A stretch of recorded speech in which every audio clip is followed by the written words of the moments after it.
SL sama NR, kakak sama adik ipar ini, Ida Bekutisa diamankan di kantor Direktorat Narkoba Polda Sumsel karena sedang menjadi pengedar narkoba.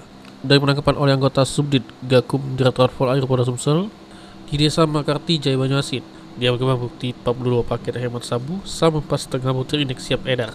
Berdasar keterangan Wakil Direktur Polair Polda Sumsel AKBP Bekti Darmanto, tersangka ditangkap duluan ialah NR. Dari situ anggota Direktorat Narkoba Polda Sumsel melakukan pengembangan sehingga wakilnya tersangka SL yang kepada kakak ipar NR berhasil ditangkap. Dua tersangka ini sudah menjalankan bisnis edar narkoba selama 10 kali terhadap warga khususnya yang ada di perairan Sungai Musi.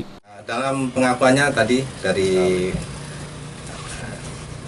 10 kali dia sudah melakukan pengakuannya. Ditangkapnya pas lagi di kapal atau di darat, di air laut? Kita lidik di darat ya, cuman ketemunya ya dari tanggal 8 sampai tanggal 13, 5 hari baru untuk solihinnya. Ya.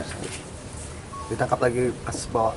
Iya, ini dengan BW tadi yang kita sebutkan di Uji pengakuan tersangka SL, biasanya sabu yang diedarnya pacak habis 5-7 paket selama 1 minggu, di mana diperoleh sabu dari bandar yang transaksi Samudio. Karena sudah 10 kali berarti udah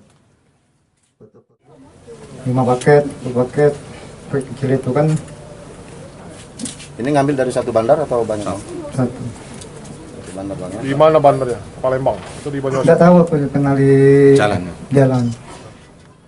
Guna nebus kesalahan yang sedang diperbuatnya, SR sama adik iparnya NR mainan selingkuh di balik jeruji besi tahanan Direktorat Polair Polda Sumsel.